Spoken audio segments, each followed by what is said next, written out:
Ayan. At syempre, panawagan lamang po sa lahat po ng ating mga kaagapay na nabigyan po ng food stop. I-claim niyo po yan dito po sa gate 3. Yung po may mga food stop lamang po. Yung po karton na nakalagay po is food stop. Sila lamang po ang kukuha ng kanila pong food kasi wala pa po sila kanina. Yan, pagpasensya nyo na po na late po kasi ang pagdating ng ating pagkain. Yan, muli po sa mga may dala po ng food stop, doon po ang ating tray.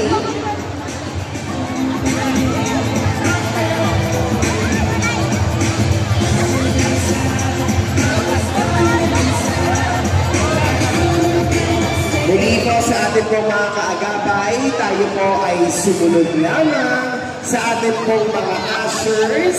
Sila po ang gagabay sa inyo sa isang maayos na paglabas. At kami rin po ay nakikiusap sa ating pong mga kaagapay. Yun po sanang mga plastic ng Jollibee na ating pong pinagkanan. Mangyari lamang po sana na pakidala na rin lang po at pakitapon po sa maayos dahil nalagyanan yan po ay nasa labas yung ating pong mga trash bags at trash cans. Muli po, makikisuhin po kami sa inyo na sana po ay malinis din natin iiwanan ang ating pong venue. Maraming salamat po sa ating mga disiplinadong kaagapay ng Distrito 3.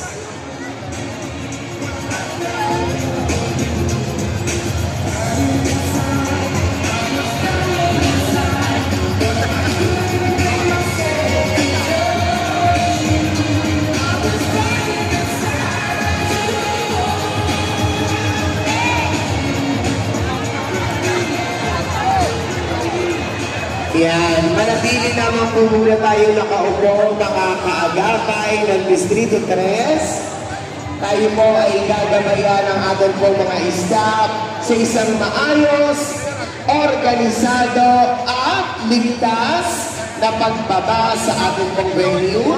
At mangyari lamang po ulit na makita na rin po ang iyong mga pinagkanan at itapon lamang po sa tamang lalagyanan.